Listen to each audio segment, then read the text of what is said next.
Estamos de volta com o Direto do Plenário, já com imagens do plenário do Supremo Tribunal Federal, neste reinício dos trabalhos na segunda parte da sessão plenária desta quarta-feira. A expectativa agora da continuação do voto da ministra Rosa Weber, relatora de 4 mandados de segurança que versam sobre o tema concurso público. E vamos acompanhar ao vivo o Direto do Plenário. Sentemos-nos.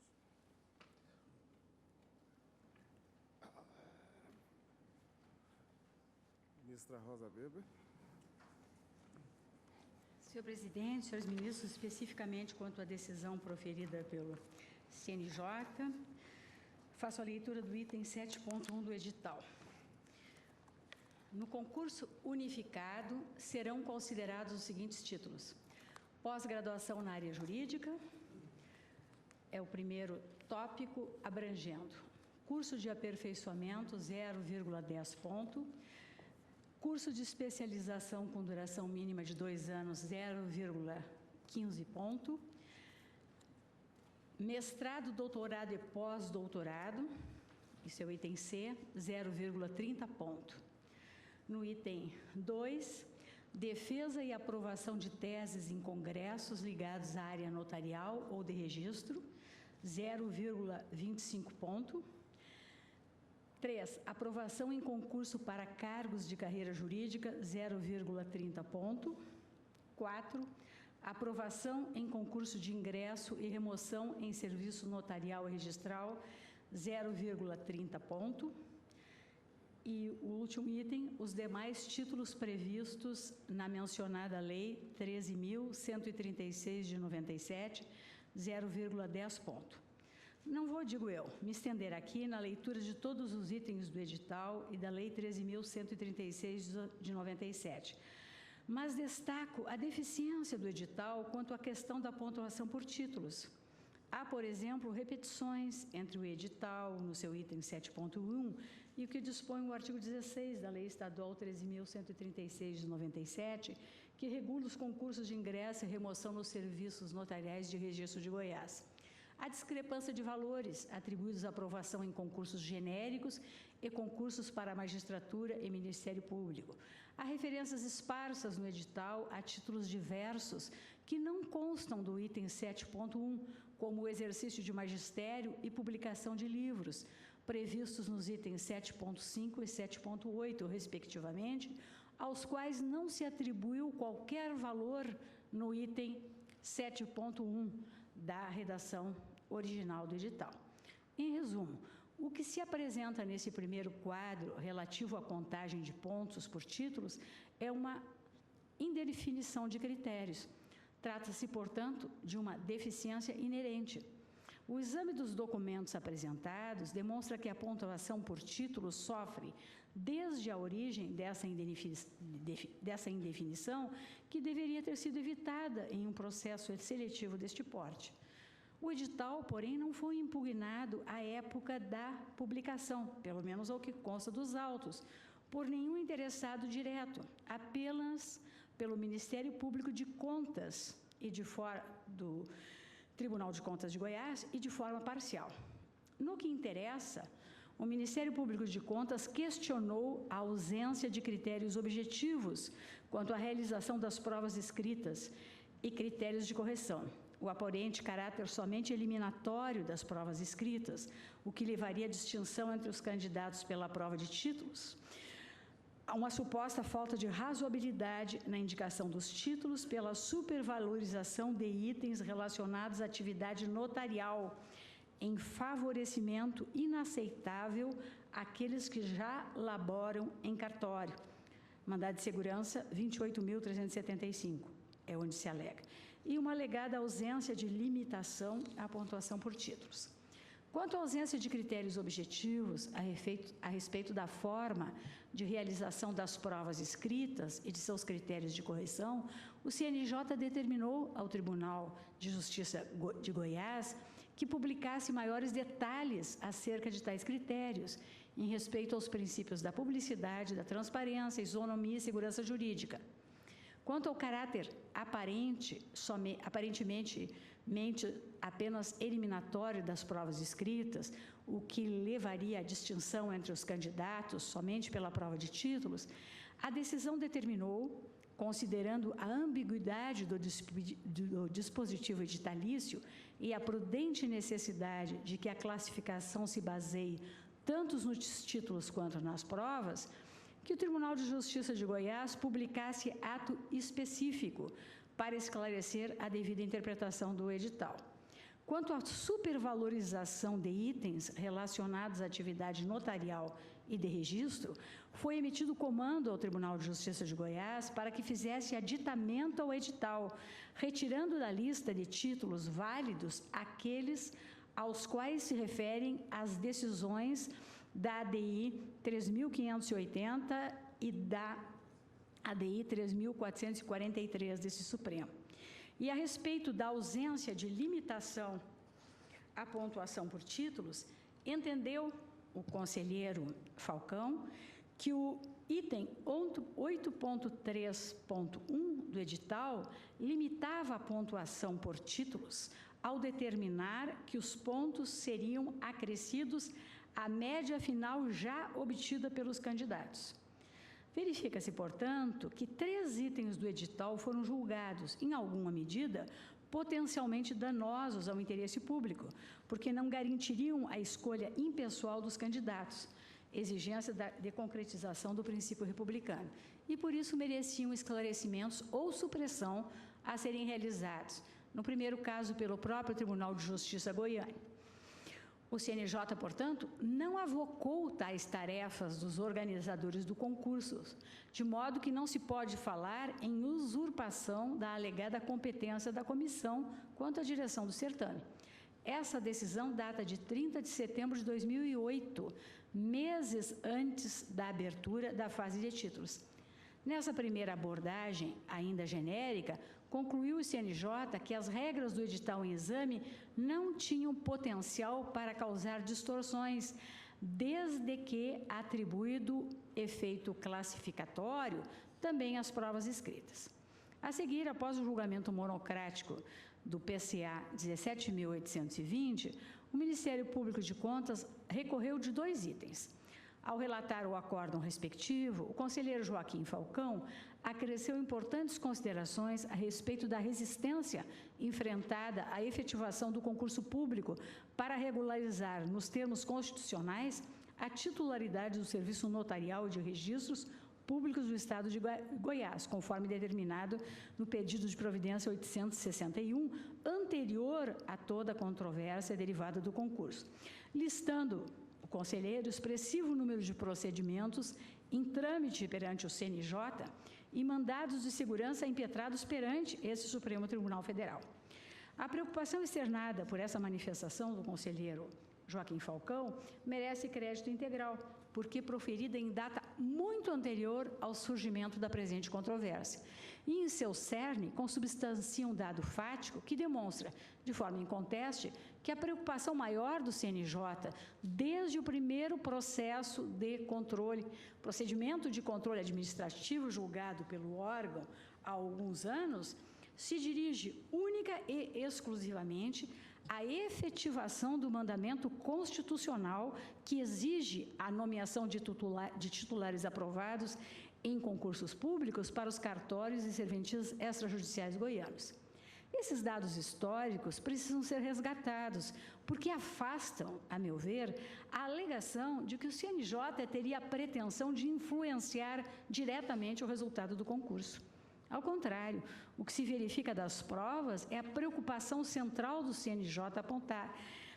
É que a preocupação central do CNJ apontava há muito e de forma clara a necessidade de levar o concurso ao seu bom termo, porque os aprovados, quaisquer aprovados,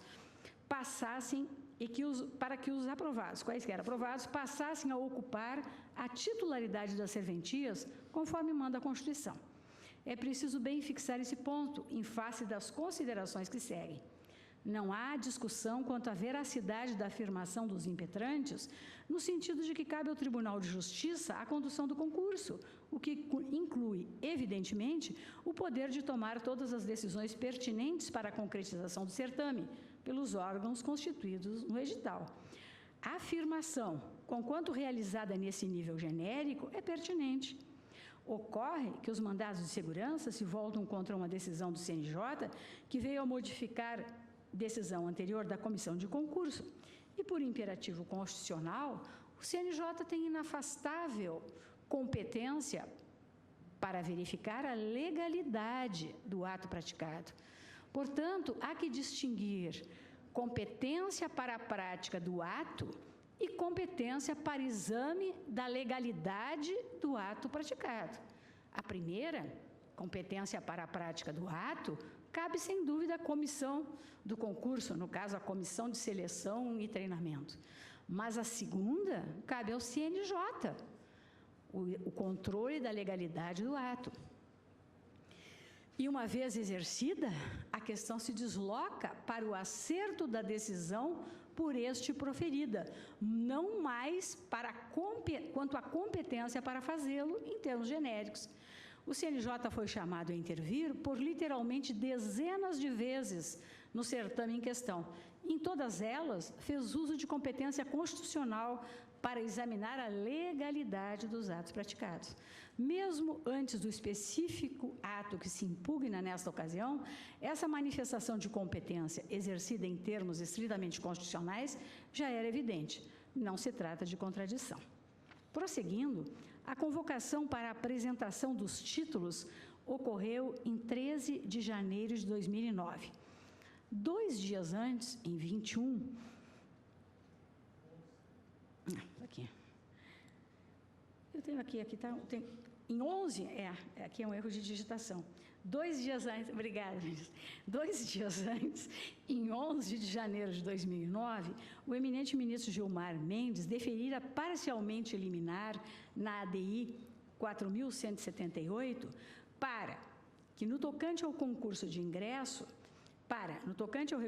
ao concurso de ingresso, suspender com efeitos ex nunc a vigência das normas dos incisos 2, 3, 4, 8, 9 e 10 do artigo 16 da Lei 13.136, de 21 de julho de 1997, do Estado de Goiás. E, seria segundo comando, em relação ao concurso de remoção, fixar com efeitos ex nunc interpretação conforme a Constituição, no sentido de a consideração dos títulos referidos nos incisos 2, 3, 5, 8, 9 e 10 do artigo 16 da Lei 13.136 de 1997 do Estado de Goiás, deve ter como marca inicial o ingresso no serviço notarial e de registro. A decisão foi posteriormente referendada por este Pleno, em 4 de fevereiro de 2010, apenas com uma alteração de pouca monta, e com isso houve uma profunda alteração nas possibilidades de pontuação. Mais da metade delas foi extirpada.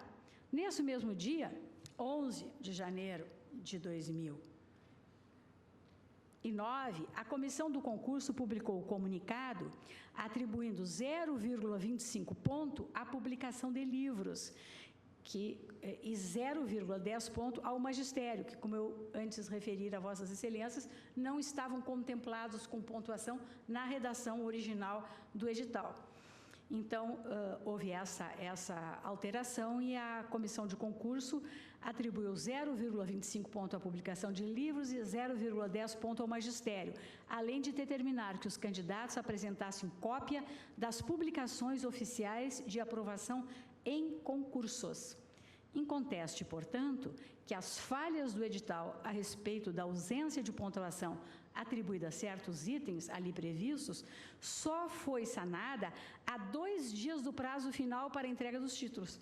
Em outras palavras, não sendo razoável supor que todos os candidatos tenham deixado a entrega dos títulos para o último dia do prazo, conclui-se que uma parcela considerável da pontuação a ser atingida foi definida pela comissão quando esta já tinha em mãos os documentos referentes a uma parte dos aprovados, no mínimo.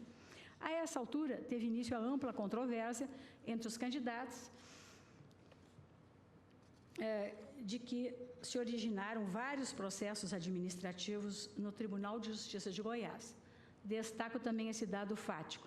A decisão da própria comissão de seleção e treinamento só foi tomada por provocação dos candidatos, em decisão em processo administrativo para isso instaurado, e representa também consequência de um litígio anteriormente surgido entre os candidatos.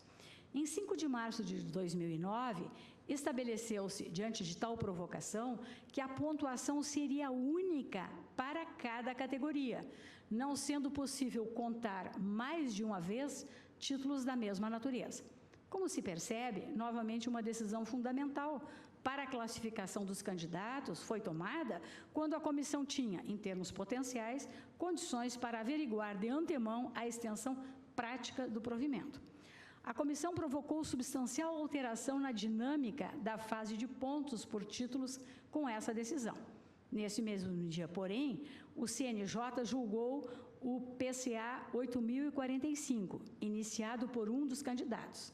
Nele, o conselheiro Joaquim Falcão reputou legítima a pontuação dos títulos antes não valorados, porque estariam teoricamente disponíveis a todos, e respeitou a autonomia da comissão quanto à determinação do valor atribuído a cada um, destacando expressamente que, aspas, não cabe ao Conselho Nacional de Justiça, no exercício do controle de legalidade de atos administrativos afetos a concurso público, intervir nos critérios de avaliação e classificação de candidatos e demais questões específicas devidamente explicitadas em edital. Porém, reiterou que haveria limitação ao teto de 2 pontos quanto à contagem dos títulos, conforme já dito no PCA 17.782. Em 11 de maio de 2009, o Tribunal de Justiça de Goiás decidiu desmembrar uma única rubrica, de forma a permitir acumulação referente a mestrado, doutorado e pós-doutorado, que antes, a prevalecer o critério da não acumulação, valeriam todos e qualquer deles 0,30. Esse novo julgamento da comissão foi impugnado no CNJ pelo PCA 19.365, cujo acórdão é alvo... É 1936, porque, na verdade, isso aqui é dígito. É alvo dos mandados de segurança conexos, ao argumento de que esta última intervenção da comissão criou uma distinção direcionada, pois existiriam outros itens redigidos de forma a permitir a mesma incidência. O conselheiro Joaquim Falcão assim analisou a questão após reiterar novamente que a administração se vincula ao edital que faz publicar. Diz ele: a discricionariedade da administração, quando a definição dos critérios de avaliação nos concursos, existe até a publicação do edital. Quando a administração publica o edital, se vincula ao que nele estiver estabelecido, passando a ser este a ser a lei do concurso. Mudanças no edital, após a publicação, somente são permitidas em casos de cometimento de erro, de violação a algum princípio constitucional, de promulgação de nova lei após a publicação do edital ou em casos de mero esclarecimento de pontos que eventualmente restaram omissos. Não é o caso do ato administrativo ora impugnado. A forma de contagem acumulada dos pontos por títulos não é incompatível com os princípios constitucionais da impessoalidade, isonomia, razoabilidade ou proporcionalidade, quando existe um teto máximo delimitado, como no caso em tela, 2 pontos. Ao contrário, a admissão da acumulação de títulos de uma mesma categoria permite que os candidatos que mais se qualificaram atinjam pontuações maiores que outros com melhor qualificação. Auxilia no processo administrativo de escolha dos melhores candidatos para exercer o serviço público delegado e melhor satisfazer o interesse público. Não houve publicação de lei nova que alterasse aspectos fundamentais do concurso público ou erro na edição que justificassem a alteração do edital. Também não se cogita aqui do caso de omissão ou obscuridade do edital quanto ao ponto. Assim, prevê o edital ao dispor sobre pesos, pontos e limites da prova de título. 8.1. A prova de título será avaliada mediante a atribuição de nota até 2 pontos. Aí no 8.3.1. Os títulos somarão de 0 a 2 pontos, que serão acrescidos à média final já obtida, apenas para efeito de classificação. Ao estabelecer as pontuações referentes a cada categoria, continua o conselheiro, O edital não faz uso de nenhuma expressão que indique que os valores expressos são limitantes. Não diz, por exemplo, que determinado título valerá até 0,10 ponto, como faz quando fixa o limite total de atribuição de nota até 2 pontos na contagem dos títulos. Nota-se, claro, que não há qualquer limitação quanto à acumulação dos pontos numa mesma categoria para o somatório da nota final de títulos.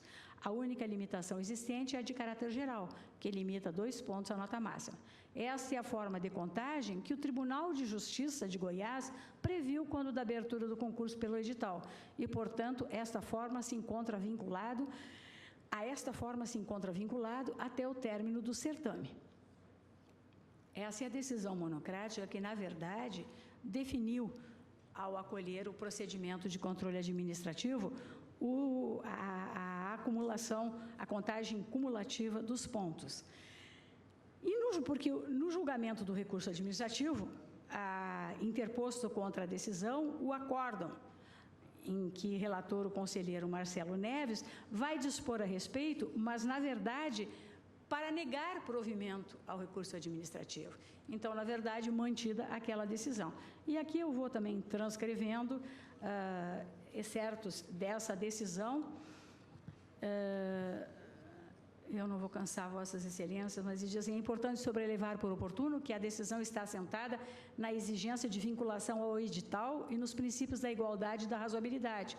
Isso porque, quando da inscrição no respectivo concurso, todos os candidatos tiveram acesso às normas que o regem, contando todos com igual nível de informação. Uma vez inscritos, sujeitaram-se às normas editalistas que, para todos os efeitos, tornaram-se lei para as partes envolvidas. Ou seja, vincula não somente os atos da administração, como também subordina os candidatos.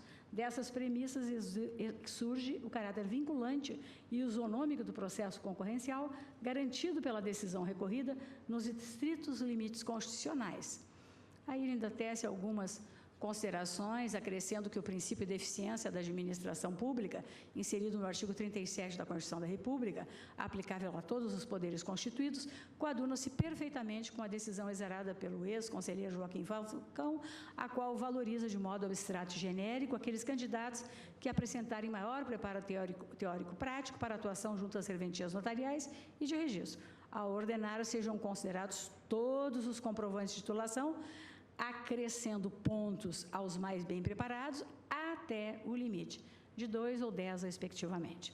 Diante desse quadro fático, digo eu, concluo que a única decisão da comissão de concurso a respeito da contagem de títulos que acabou glosada pelo CNJ ao longo de todo o certame foi justamente a que proibiu a acumulação de pontos em face da eventual apresentação de mais de um título subsumido na mesma linha.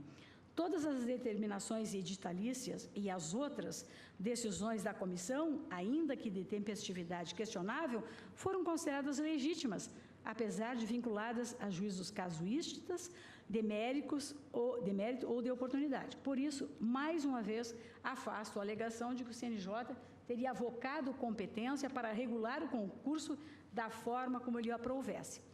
Nesse ponto, incluo o trato da questão trazida pelos desconsortes passivos a respeito da alegação de decadência para a impetração dos mandados de segurança.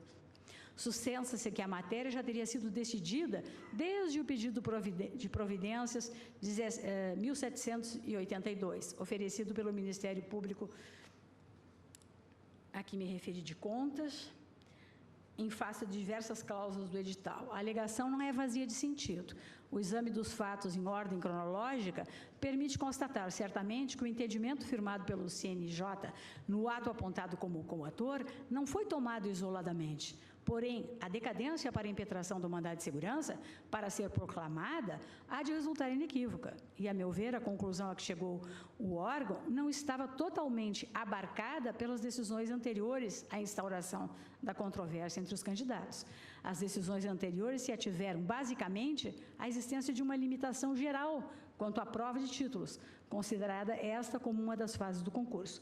O trato específico da limitação de cumulação em cada categoria de título individualmente consideradas e para aqueles da mesma categoria, só foi abordado em seus precisos termos justamente nesse PCA 19.365, cuja a decisão é apontada como coator. Existe realmente uma certa afiliação entre as decisões, mas em termos topológicos, anteriormente, o CNJ tratou de abordar o item 11.3.1 do edital, limite geral, enquanto que a decisão impugnada versou especificamente, como disse, sobre as particularidades do item 7.1, dispositivo diretamente relacionado aos tipos de títulos, conferindo pontuação próprias a cada um deles. A discussão principal do processo dos autos surgiu e ganhou força propriamente quando já iniciada a fase de apresentação dos títulos. Assim, não reputo precisa a assertiva de que o tema já se esgotara totalmente em decisões anteriores. Afasto, portanto, o reconhecimento da decadência. A superação da tese referência à ocorrência de decadência não afeta, porém, o reconhecimento de que agiu o CNJ com inquestionável coerência, reiterada durante as manifestações proferidas ao longo de tantos procedimentos de controle, atendo-se o órgão ao parâmetro único da concretização do princípio republicano pela via do concurso público, sem perder de vista o respeito à autonomia da administração pública para estipular as regras editalícias convenientes com a devida margem de discricionariedade.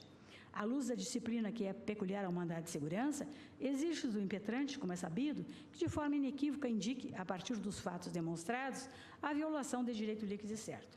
Já revisados os fatos, diante do edital, conforme este foi publicado, afasto a alegação de que o CNJ pretendeu substituir a interpretação do edital realizada pela comissão pela sua própria. Não havia interpretações, mas apenas a necessidade de fiscalizar a vinculação da administração à vontade que ela mesma consubstanciara.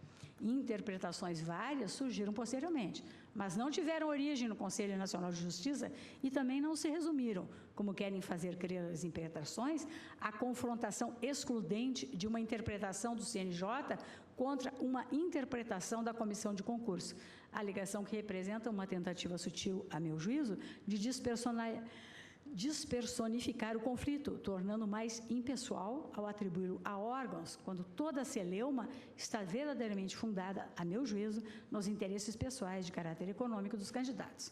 Em outras palavras, parte considerável da inicial está fundada na premissa de que a controvérsia diz respeito à definição do melhor sentido de cláusula editalícia. Partiu-se da ideia de que, se existem duas interpretações possíveis de um texto, não cabe ao CNJ determinar qual a interpretação possível é a melhor. Este juízo é, em tese, hipoteticamente válido. Por isso, a controvérsia apresenta contornos de complexidade que, aliados ao nível de beligerância entre os candidatos, passam a demandar exame acurado dos elementos fáticos, inclusive antecedentes ao ato supostamente coator. Obtida esta base, porém, o que se verifica é que o juízo hipotético, conquanto teoricamente válido, não é aplicável à hipótese. O CNJ não fez escolha, pois se limitou a cumprir seu papel constitucional quanto à garantia da legalidade e dos demais princípios constitucionais incidentes em todo o concurso, adotando postura firme e invariável desde a gênese do certame. Parte muito extensa das iniciais não discute ilegalidade, mas sim o que seria, sob a ótica particular dos impetrantes, uma suposta injustiça em face de suas aptidões profissionais, reputadas mais relevantes do que detentores outros candidatos. Resta, então, verificar a única atividade a qual efetivamente se dedicou o CNJ, qual seja a de zelar pela integridade de certos princípios que o órgão entendeu aplicáveis ao concurso público, de forma a demonstrar que também, sob tal prisma, a atuação do CNJ esteve em consonância com as atribuições que lhe são constitucionalmente cometidas. Sem pretensão de recorrer a levantamento exaustivo, passo aí por várias, mandado de segurança 26.284, aí vou citando ministro Menezes de Direito, mandado de segurança 28.044, relatoria do ministro Ricardo Lewandowski, precedentes nos quais a Corte considerou legítimas as moderadas intervenções do CNJ em concursos públicos, porque pautadas pela defesa da legalidade. Esse segundo caso, da relatoria do ministro Ricardo Lewandowski, tratava de concurso para a delegação de serviços notariais, e nele constou a conclusão de que o Supremo Tribunal Federal não é órgão recursal contra as decisões do Conselho Nacional de Justiça. Tenho que o precedente mais assemelhado, porém, é o mandado de segurança 27.160, pleno do relatoria do ministro Joaquim Barbosa, de 6 de março de 2009. Tratava a hipótese de concurso para a magistratura estadual do Piauí. O Tribunal de Justiça Local, após a realização da fase escrita, publicou o edital retificando itens do edital originário, de forma a fazer constar que seriam convocados para o exame oral os candidatos que tivessem sua inscrição definitiva deferida e que estivessem classificados até a 50ª posição, considerando-se a soma das notas obtidas na prova escrita, de múltipla escolha e na prova escrita prática. Um dos candidatos provocou a manifestação do CNJ, alegando que, nos termos do edital originário, apenas uma nota da segunda fase seria considerada para a classificação à última etapa e que as regras do certame não podem ser alteradas após o início do processo de seleção. O CNJ acolheu a resignação. Tal decisão foi impugnada pelo mandado de segurança ao argumento de que não haveria qualquer ilegalidade do edital posterior, uma vez que a regra para a convocação às provas orais já estava prevista no edital número 1 de 2007 e que o edital retificador, esse 7, apenas a explicitar. Afirmaram os impetrantes ainda, em similitude com o que se demonstra nos presentes mandados de segurança, que o Conselho Nacional de Justiça não poderia fixar a interpretação correta acerca do critério de convocação para as provas orais. Conforme consignado na oportunidade pelo eminente relator, ministro Joaquim Barbosa, após a aplicação da prova escrita prática, duas interpretações se formaram entre os candidatos. A que defendia a convocação dos 50 melhores colocados apenas nas provas escritas e a que pugnava pela convocação dos 50 melhores na média desta fase com a anterior. Objetivo: o Tribunal de Justiça do Piauí adotou a segunda opção em edital posterior, publicado quando já tinham se tornado públicas as notas provisórias, por entender que havia outros dispositivos do edital original que permitiam tal conclusão. A ordem foi denegada com base nos seguintes fundamentos, que são mutatis mutandis, aplicáveis à presente controvérsia. Por outro lado, aqui transcrevo a decisão. A leitura do item tal, em sua redação original, não deixa dúvida quanto ao entendimento que devem ser convocados para as provas orais os candidatos aprovados na prova escrita, prática e classificados até a 50ª posição, ou seja, aqueles que na prova prática escrita, prática, obtiveram melhores notas. Em outras palavras, não havia dúvida a ser sanada por edital superveniente. O critério de escolha dos candidatos que devem ser convocados para as provas orais do certame já estava delimitado quando da publicação do edital número 1 de 2007. Aí, o que interessa. Portanto, a pretensão de alteração das regras do edital é medida que afronta o princípio da moralidade e da impessoalidade, pois não se pode permitir que haja no curso de determinado processo de seleção, ainda que de forma velada, escolha direcionada dos candidatos habilitados às provas orais, especialmente quando já concluída a fase das provas escritas subjetivas e divulgadas as notas provisórias dos candidatos. E conclui o eminente ministro Joaquim: o acerto ou erro da disposição editalícia não é objeto da impetração, nem pode ser analisado por essa Corte. Os candidatos, quando se inscreveram no concurso, estavam cientes das regras que o guiam e não podem pretender, no curso do certame, através de interpretações subjetivas, modificar o que está disposto no edital. Em declaração de voto vencedor, a ministra Carmen Lúcia resumiu em frase lapidar o que se espera das comissões de concurso na condição de certame, que garantam, acima de tudo, a credibilidade para fora, não para dentro. O concurso público nada mais é, e aqui sou eu que estou falando, do que uma projeção concretizadora, e aqui citando o ministro Celso, do que uma projeção concretizadora do postulado da igualdade jurídica, conforme definido pelo nosso eminente decano, na ADI 2364. E a igualdade, por sua vez, é emanação do princípio republicano. Este exige que a administração pública trabalhe com uma concepção igualitária de bem público, cujo titular e destinatário é o povo, compreendido como uma multidão de cidadãos livres, porque iguais em direitos, e não de súditos segregados com base em discriminações odiosas de linhagem, das quais decorrem privilégios transmissíveis por hereditariedade e outras superstições do mesmo naipe. Exige também uma rigorosa distinção entre o patrimônio público, que pertence coletivamente à multidão cidadã e não pode sofrer apropriação particular por quem quer que seja, e o patrimônio privado. Fecho aspas.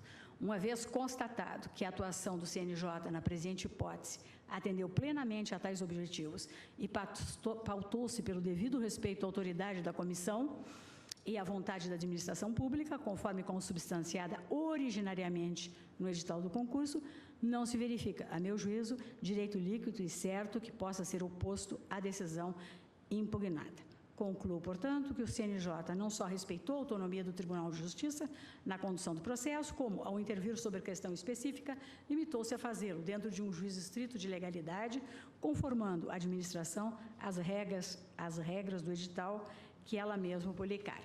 Agora, outras questões versadas, e onde eu digo que as considerações tecidas são suficientes para a formulação de um juízo definitivo a respeito da pretensão. Há, porém, 3 argumentos restantes que merecem análise, de forma a dar por encerrada a prestação jurisdicional. O primeiro ponto diz respeito a trecho do acórdão do CNJ, relator conselheiro Marcelo Neves, que consigna a impossibilidade de atingir o somatório de 2 pontos, correspondente ao teto da pontuação para o concurso de ingresso, conforme previsto no item 8.1.1, e de 10 pontos no caso de remoção, a partir da contabilização de um único título por rubrica. As iniciais dão muita importância ao que seria um erro matemático no argumento, alegando que, de acordo com o boletim de desempenho referente à fase de títulos, a soma dos pontos possíveis presente na coluna pontuação de cada item perfaz exatamente 2,10 pontos. A resignação não se sustenta, pois tem o defeito de inserir na solução proposta alguns elementos que fazem parte da definição do problema.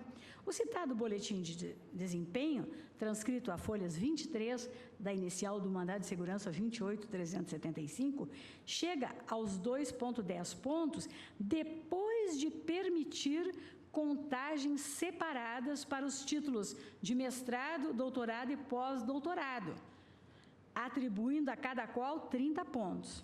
Ora, conforme visto durante o exame dos fatos, tal possibilidade só foi acolhida pela comissão de concurso em 11 de maio de 2009, na mesma decisão que, por outro lado, afastou a acumulação de todas as outras rubricas, dando oportunidade à instauração do PCA em que proferida a decisão ora impugnada, porque a contagem do edital dos pontos na forma original levava a 1,5 apenas. Nunca haveria possibilidade de chegar aos 2 pontos. Conforme minuciosamente relatado, a essa altura, a controvérsia já havia sido estabelecida entre os candidatos e o CNJ, já havia sido provocado a se manifestar por 2 vezes a respeito da legalidade das regras editalícias relacionadas à fase de título, sempre privilegiando as disposições originais do certame.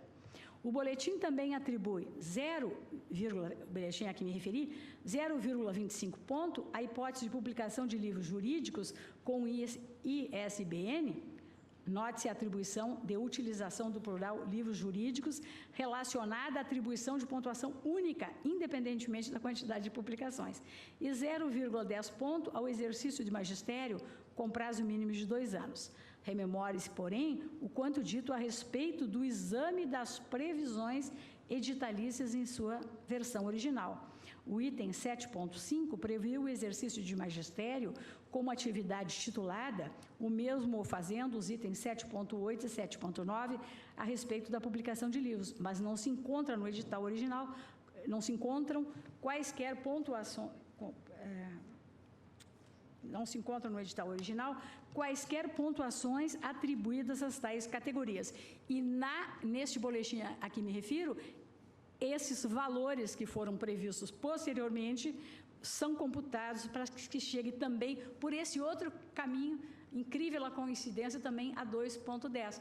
Também se chegaria com a pontuação original, desde que considerando 0,30 para mestrado, doutorado e pós-graduação. Esses pontos foram objetos de atribuição, rememoro, em data muito posterior, 21 de janeiro de 2009. Pois é, agora eu fiquei 11 de janeiro, né? 2 dias antes do término do prazo para entrega. Não demonstraram os impetrantes, portanto, que o edital, em sua forma original, efetivamente permitia que os candidatos alcançassem o teto estabelecido nas pontuações programadas, se ausente acumulação em cada rubrica, imperativo que lhes incumbia como única forma de demonstrar o erro do acórdão impugnado.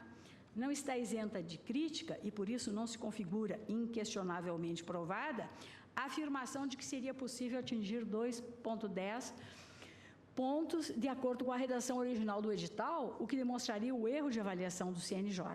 Ademais, ainda que houvesse ocorrido, de fato, equívoco do CNJ a respeito do somatório possível, manter-se-ia intocada toda a fundamentação anterior acerca das correlações entre a atividade do CNJ e a garantia dos diversos princípios constitucionais concretizados pelo concurso público. O segundo ponto restante sustenta que a prova de títulos deve ter caráter subsidiário e não principal, ao contrário do que estaria ocorrendo. Muito embora tal alegação já tenha sido examinada anteriormente, acresço que o item 10 do edital confere sugestão diversa, pois dispõe que, ocorrendo empate entre candidatos, terá preferência na classificação sucessivamente o que tiver obtido maior média nas provas de conhecimento, o que tiver maior nota na prova preliminar de múltipla escolha e, por fim, o mais idoso. Sequer a menção à fase de títulos como fator de desempate, o que afasta, a meu juízo, a credibilidade da afirmação. A última questão complementar, ou melhor, antes de credibilidade, é a pertinência. A última questão complementar, também vencida, ao menos implicitamente, pelo conjunto das conclusões anteriores, diz com o juízo de reprovação latente em todas as alegações das iniciais, quanto ao que os impetrantes consideram ser uma injustiça cometida pelo CNJ. A inicial é permeada pela ideia de que os melhores candidatos não estão sendo selecionados em face da decisão do CNJ. Nota-se, porém, que os mesmos argumentos levantados nas iniciais são repetidos de forma literalmente inversa pelos consortes passivos que defendem o ato do CNJ. Em resumo, ainda que fosse possível depurar a discussão a respeito da justiça do concurso de todas as ingerências de ordem pessoal, ainda que a hipótese versasse realmente sobre a escolha de uma interpretação dentre várias possíveis, e ainda que o mandado de segurança fosse meio hábil a veicular controvérsias dessa natureza, verifica-se que idênticos argumentos se prestam à defesa de dois grupos antagônicos. Uns dizem que é injustiça porque 2 livros publicados precisam valer mais que um, que é injusto dar mais pontos a quem tem 3 aprovações em concurso do que ao mestrado. Na presente hipótese, constata-se que o motivo da aparente incongruência entre a influência das diversas notas na classificação final decorre, na verdade, da circunstância peculiar o desempenho dos candidatos na fase escrita, pois, como disse, a análise da lista de aprovados, que foi fornecida pelos próprios impetrantes, demonstra que houve uma variação muito pequena entre o primeiro e o último lugar. Apenas 1,67 pontos separa a média do primeiro e do último aprovado, que ficou na 259ª colocação. A possibilidade virtual de que o último colocado na média das provas teóricas ultrapasse o primeiro, em razão da contagem dos títulos, não é, portanto, o efeito de nenhuma decisão proferida pelo CNJ, e sim da proximidade entre o desempenho de todos os candidatos nas provas escritas, circunstância casuística e peculiar ao concurso. Tal peculiaridade é anterior e independente do sistema de contagem que se pretenda adotar para aqueles. Acumulando-se os títulos em cada rubrica ou não, certas alternâncias de colocação serão inevitáveis em tais circunstâncias, o que leva, a mim pelo menos, à minha conclusão de que a decisão dos mandados de segurança em exame não pode ser influenciada por esse argumento. Eu, em face do exposto, senhor presidente, e reiterando as minhas escusas pelo tempo, eu denego a ordem pleiteada, cassando a liminar anteriormente deferida, nos 4 mandados de segurança.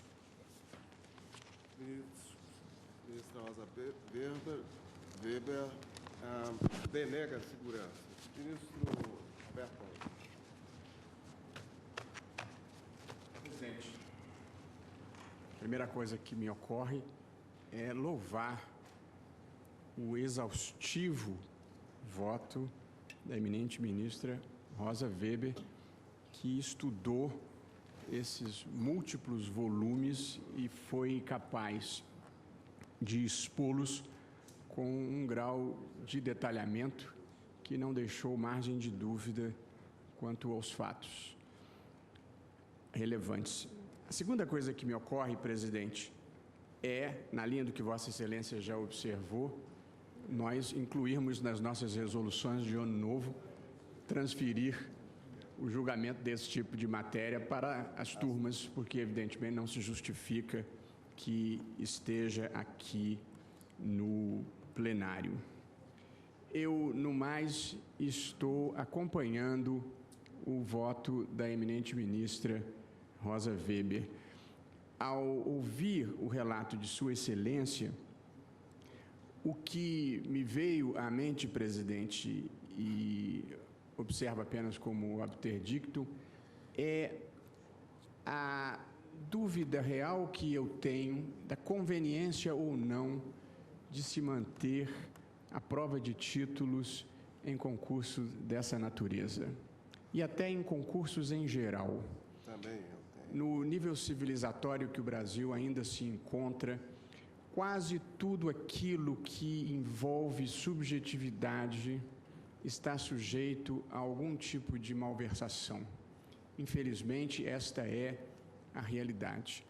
Nós, na Universidade do Estado do Rio de Janeiro, o ministro Fux confirmará, nos nossos processos de seleção, nós seguimos rigorosamente a classificação objetiva da prova teórica não identificada e só usamos a entrevista e os títulos para eventual desempate, se for necessário que se faça desempate.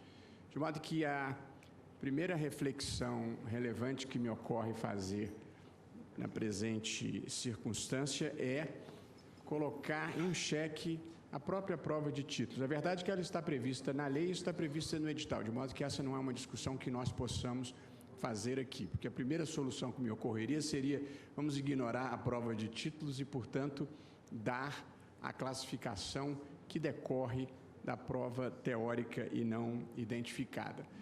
E antes de concluir o meu voto, presidente, eu tenho uma segunda e última observação que considero muito importante e que imagino que não vá de encontro ao que pensa a eminente ministra Rosa Weber.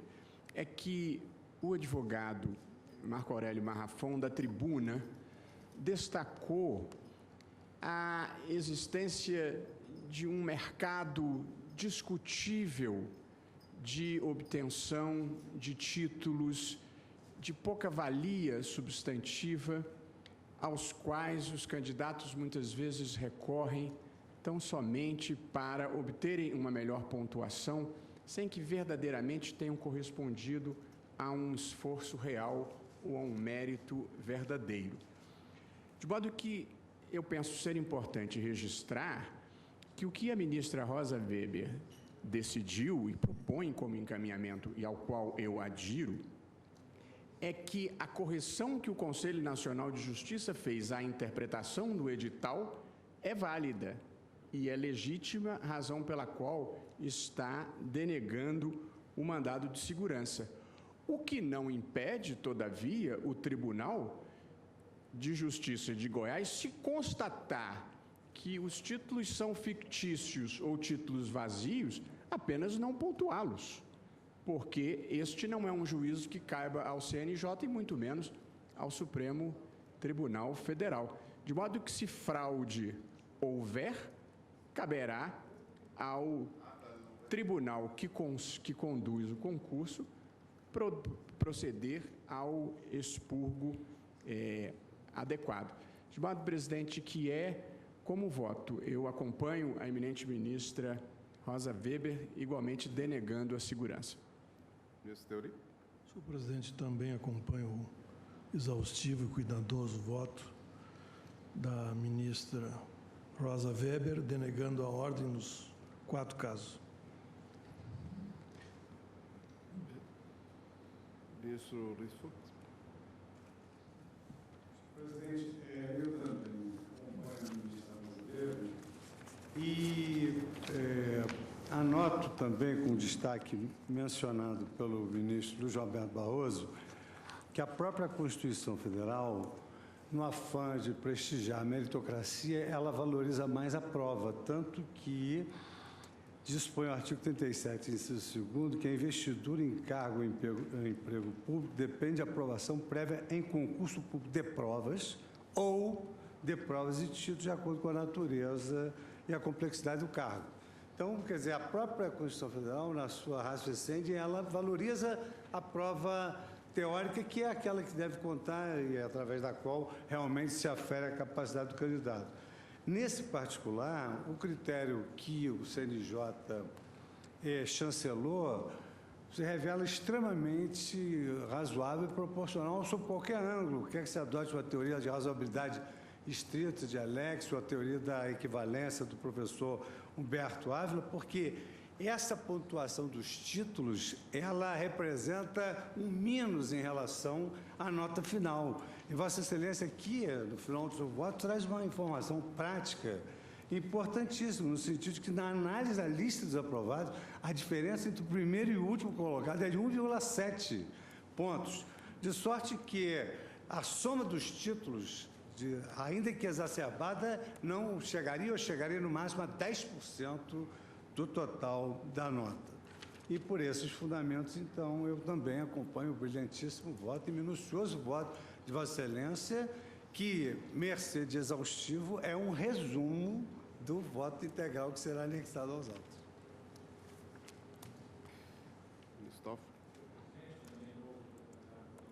Relatora, bem como as sustentações orais da data de hoje, acompanho Sua Excelência, mas também secundo as manifestações do ministro Luiz Roberto Barroso de estudarmos a remessa desses mandados de segurança contra o CNJ para as turmas.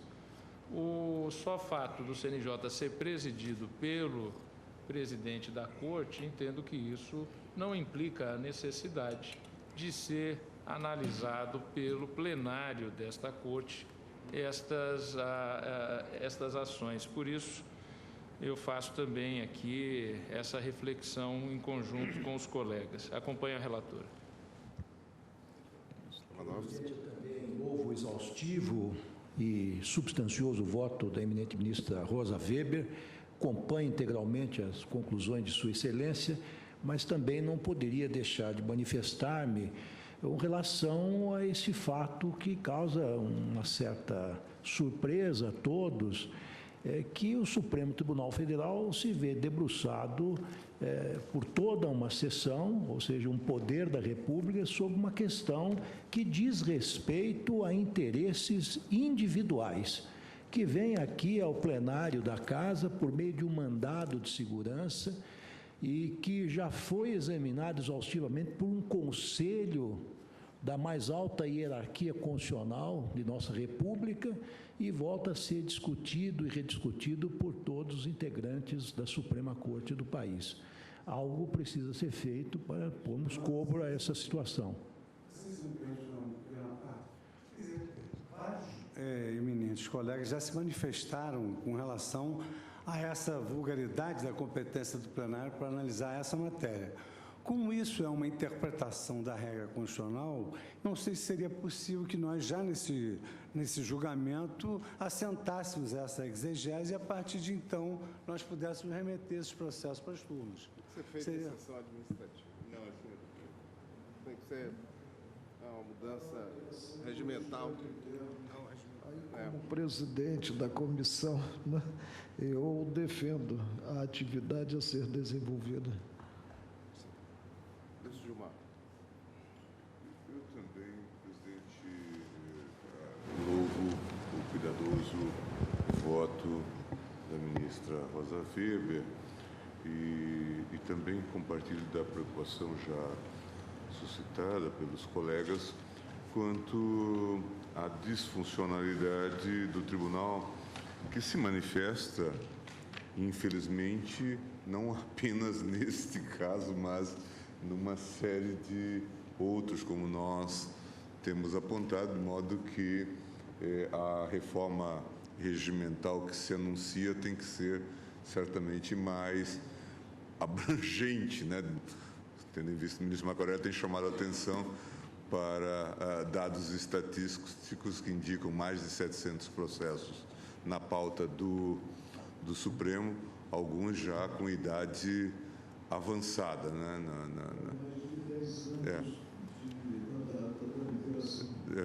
Portanto, a verdadeira impossibilidade de julgar. Em relação a essa questão, também aqui a gente verifica a disfuncionalidade na medida em que nós travamos, por uma liminar, a implementação do modelo desenhado pelo CNJ, não é? E que agora está tendo a sua legitimidade placitada por aí também alguns anos, não é? Essa altura, e de novo também é um tema sensível no que diz com a funcionalidade do nosso sistema. Em relação ao próprio CNJ, nós temos discussões sobre, já tivemos discussão aqui no plenário, sobre a possibilidade também de se fazerem decisões por cautelar. Nós sabemos que na vida cotidiana da instituição, muitas vezes isso se torna inevitável, mas de qualquer sorte, o uso das liminares ou eventualmente o uso frequente das liminares por parte do CNJ também revela inconveniências. O ministro Lewandowski apontava esses dias, inclusive algumas delas que roçam o contexto mesmo do controle de constitucionalidade. É uma contingência do novo modelo desses órgãos autônomos, não só do CNJ, do CNMP, também do fortalecimento dos tribunais de contas, das agências reguladoras, em suma, que eles acabem fazendo um controle de legalidade e de constitucionalidade. Creio que nós temos até aqui no plenário do Supremo um debate a propósito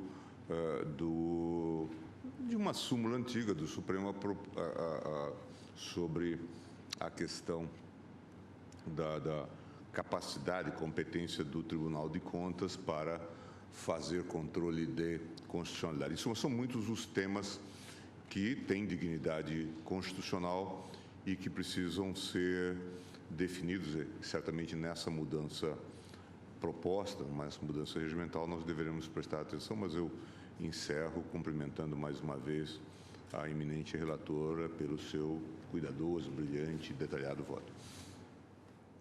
Presidente, diria que no plenário vamos de mal a pior.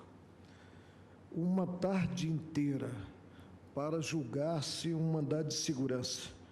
Mandado de segurança, como nós todos sabemos, envolve interesses subjetivos. Presidente, temos na fila, aguardando a pauta dirigida, já com a habilitação do relator, mais de 700 processos. Somente eu tenho cerca de 170, alguns que liberei há 10 anos. Estamos nos tornando, presidente, ante a atuação ostensiva do Conselho Nacional de Justiça, revisor desse órgão. E tarda, já há consenso, eu penso que consenso revelado a uma só voz, tarda o deslocamento da apreciação de mandado de segurança contra ato do Conselho Nacional de Justiça, como ocorreu relativamente a atos do Conselho Nacional do Ministério Público para a turma. Competência do Conselho decorre do disposto no artigo 103b, parágrafo 4º, inciso 2 da Constituição Federal. Esse dispositivo de envergadura maior revela competir ao Conselho a zelar pela intangibilidade dos princípios constantes do artigo 37 do mesmo diploma e apreciar a legalidade de atos. decadência quanto à atuação do Conselho. Não se verificou a passagem dos 5 anos, tendo em conta a glosa verificada. O ato em si, examinado pelo Conselho, ocorreu no âmbito de um procedimento de controle administrativo, sem que houvesse, como ressaltado pela relatora, situações individualizadas constituídas. À época, não se sabia, quanto aos títulos, qual era a situação concreta dos candidatos. Não estamos aqui a discutir, e não seria o mandado de segurança a via própria, pontuação.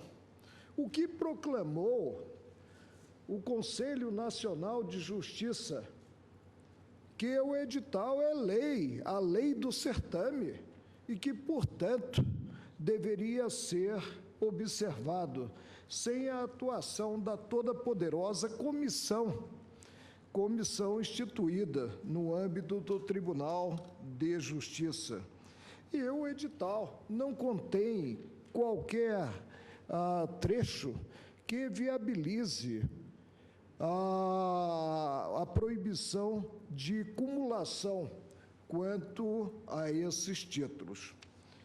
Presidente, o espaço tomado poderia ter sido dedicado à apreciação de outros processos, a reclamarem, sim, aí a atividade do Supremo. Diria, num linguajar bem carioca, que gastamos vela com péssimo defunto. Acompanhe a relatora. Senhor presidente, há mais de 80 anos, a partir da década de 1930, a comunidade jurídica nacional passou a identificar a existência no Supremo Tribunal Federal de uma situação de crise, a denominada crise do Supremo Tribunal Federal, que, segundo os membros dessa mesma comunidade jurídica, advogados, magistrados, representantes do Ministério Público, identificaram como sendo a crise do recurso extraordinário. E a esse respeito produziram-se diversos textos.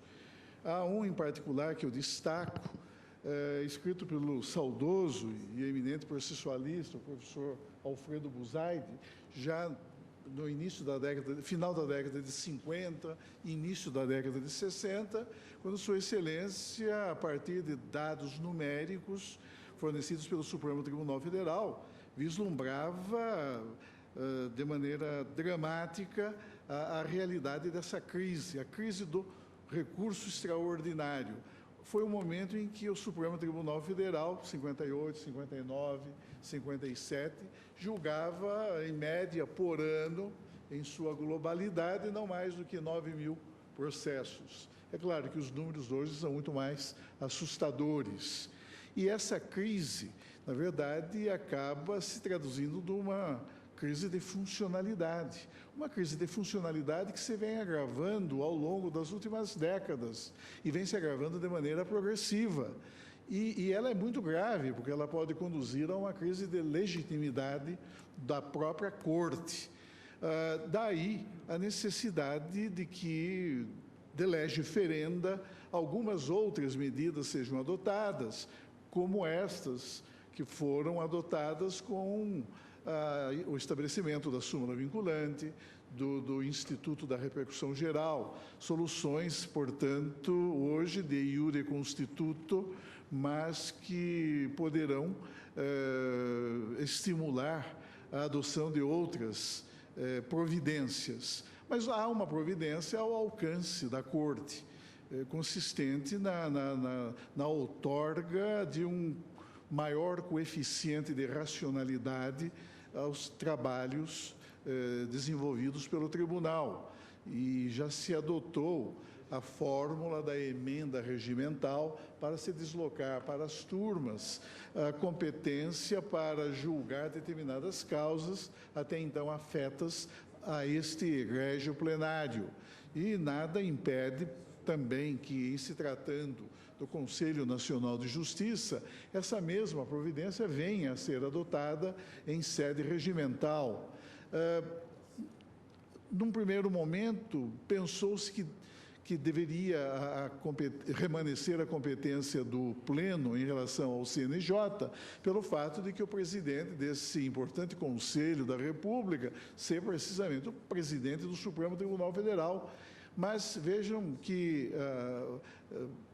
recursos extraordinários interpostos contra acordos do Tribunal Superior Eleitoral, não é, de cuja composição participam 3 ministros desta Corte, recursos extraordinários como esses são julgados pelas turmas normalmente, exceto naqueles casos em que se imponha a observância da exigência da reserva de plenário, com base no artigo 97, mas isso se aplica a qualquer juízo de inconstitucionalidade que eventualmente a Corte venha a proferir.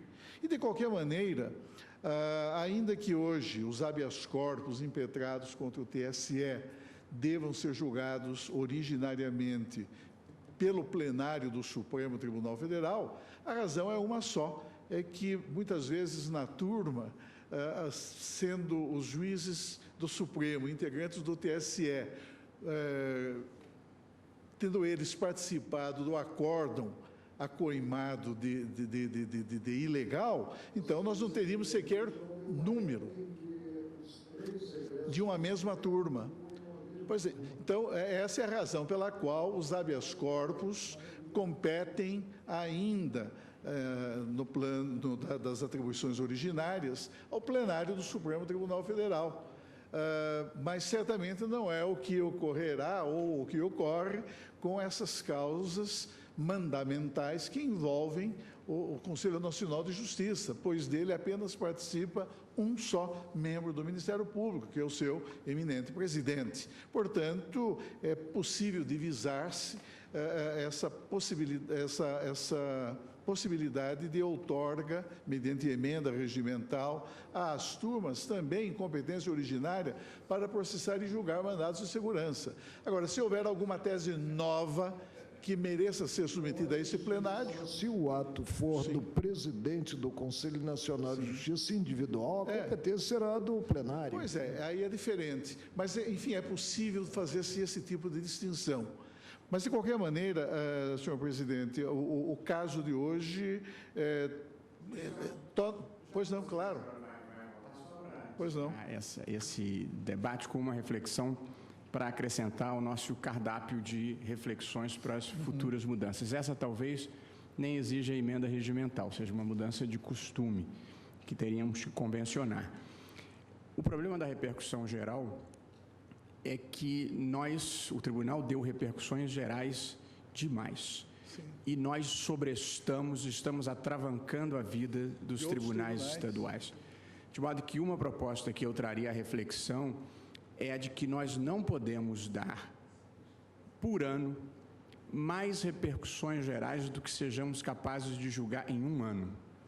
Porque, do contrário, a repercussão geral, em vez de ser parte da solução, vai passar a ser parte do problema. E talvez tenhamos que revisitar a safra de repercussões gerais que já demos, porque nós não vamos dar conta de julgá-las nos próximos 15 anos. É verdade. Portanto, segundo apurou um assessor do gabinete do eminente ministro Marco Aurélio, num trabalho acadêmico que escreveu.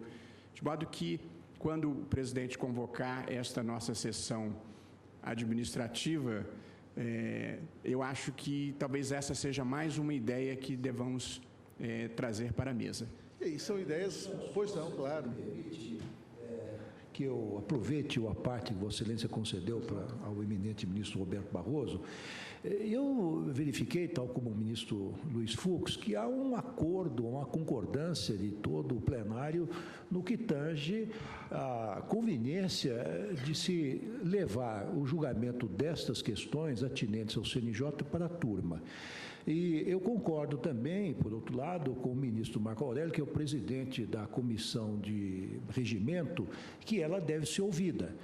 Mas poderíamos ganhar tempo e o plenário, desde logo, sugerir formalmente ou encaminhar formalmente que isso constasse da ata, que o plenário está de acordo em que a Comissão de Regimento examine uma proposta de transferir esses julgamentos para as turmas. Definimos o conteúdo e deixamos o formal para uma fase subsequente. Até porque o artigo 8º do regimento submete às turmas os atos de Conselho Nacional do Ministério Público. Então, até uma interpretação extensiva. Ganharíamos tempo, porque eu já estou recebendo aqui sugestões da minha assessoria e dizendo que talvez pudéssemos propor uma emenda ao regimento, mas se nós desencadearmos essa proposta a partir de uma sugestão do próprio plenário e isso constasse em ata, ganharíamos muito tempo. Uma proposta que basicamente implicaria a outorga às turmas de competência originária para que elas possam processar e julgar mandados de segurança impetrados contra deliberações do Conselho Nacional de Justiça, ressalvada a competência do plenário, se e quando se cuidar de atos de impugnação a atos do presidente do CNJ, que é o eminente presidente do Supremo Tribunal Federal. Portanto, remanesceria na esfera de competência originária do Supremo Tribunal Federal o conhecimento de mandados de segurança quando impetrados contra o presidente. Senhor presidente, do CNJ. Ministro Celso, eu faria só uma observação. Eu acho que talvez fosse conveniente passar para a competência da turma, não apenas os mandados de segurança, mas as ações, para utilizar a linguagem da Constituição, as ações contra o CNJ, porque nós temos muitas questões contra o CNJ que são veiculadas aqui por ação ordinária. Eu acho que teria que passar tanto os mandados de segurança. Apenas os atos contra as decisões do presidente do CNJ, que é o presidente supremo. Salva quanto aos atos do Procurador-Geral da República na chefia ou na coordenação do Conselho Nacional do Ministério Público. Creio que emanados diretamente dessas autoridades, não aqueles meramente assinados, sim, são os atos individuais. São os atos individuais. Todos os atos colegiados do Conselho Nacional de Justiça são assinados pelo presidente. Mas, enfim, essa poderia ser, digamos, uma proposta do plenário dirigida diretamente, como aqui sugerido, à Comissão de Regimento Interno, de tal modo que o tribunal pudesse depois, administrativamente, apreciar essa matéria e deliberar. Estamos todos de acordo quanto ao conteúdo. O ministro Marco Aurélio, como presidente da Comissão de Regimento, se encarregará de formalizar a proposta e trazer ao plenário. Para concluir o meu voto, eu, antes de mais nada, quero saudar o belíssimo voto, minucioso, exaustivo e seguro, produzido pela eminente ministra Rosa Weber, não é? Sua Excelência articulou de maneira muito clara e precisa os vários aspectos concernentes à situação de litigiosidade que se instaurou nessa sede mandamental, fazendo já a partir de um minudente relatório, não é? Onde todas essas questões foram expostas. Pois não? Quando me referi que gastamos vela com mal defunto, não. Eu li o voto de Sua Excelência e a cumprimentei quanto ao conteúdo do voto, a substância do voto. É substancioso, rico em sua própria análise, apoiando-se basicamente em diversos outros precedentes firmados por esta Corte. Eu tinha algumas dúvidas, confesso que tinha algumas dúvidas, considerando notadamente os fundamentos invocados nas impetrações, não é, muito bem delineadas, muito bem articuladas. Mas eu devo reconhecer que as razões expostas pela eminente ministra Rosa Weber, em seu magnífico voto, foram capazes de dissipar essas dúvidas que me assaltavam o espírito. E Sua Excelência apreciou não só a questão de fundo, não é? Mas também os aspectos envolvendo temas formais, destacando a necessidade do chamamento a juízo de todos aqueles que pudessem ser eventualmente afetados pela concessão do mandado de segurança. Destacou, inclusive, um precedente da palavra do eminente ministro Marco Aurélio, que consagra a denominada intervenção iussu iudicis, por ordem do juiz, acho que fundado no parágrafo único, se não me engano, do artigo 47 do CPC, uma vez que o litisconsórcio passivo, no caso, se tornava realmente necessário, impondo-se para efeito de eficácia da decisão a ser proferida neste caso, a presença de todos na relação processual, e esse aspecto foi muito bem abordado pela eminente ministra relatora. De outro lado, a questão dos títulos, e é claro, tal como salienta o eminente ministro Luiz Fux, embora o artigo 236, num de seus parágrafos, estabeleça a necessidade de concurso público de provas e de títulos, mas o fato é que a Constituição, no artigo 37, inciso 2º, mostra a precedência que dá ao concurso de provas.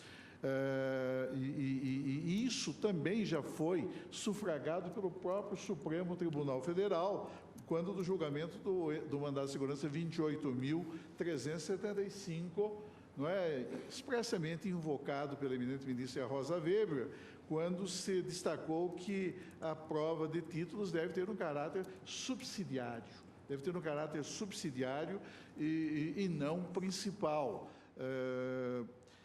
Agora, mostrou que, diversamente do que se alegou na impetração mandamental quanto a esse ponto, demonstrou-se que o item 10 do próprio edital de concurso dispõe sobre essa preferência que se dá, esta primazia que se confere ao concurso de provas, na medida em que, ocorrendo empate entre candidatos, terá preferência na classificação sucessivamente aquele que obtiver média maior nas provas de conhecimento, ou o que tiver maior nota na prova preliminar de múltipla escolha, e, por fim, o mais idoso, não havendo sequer menção ou qualquer referência à própria fase de avaliação de títulos como fator de desempate. Há várias questões aqui também que realmente não poderiam ser debatidas nesta via mandamental, na medida em que nós estamos discutindo uma determinada deliberação, considerado um certo procedimento de concurso público de provas e títulos.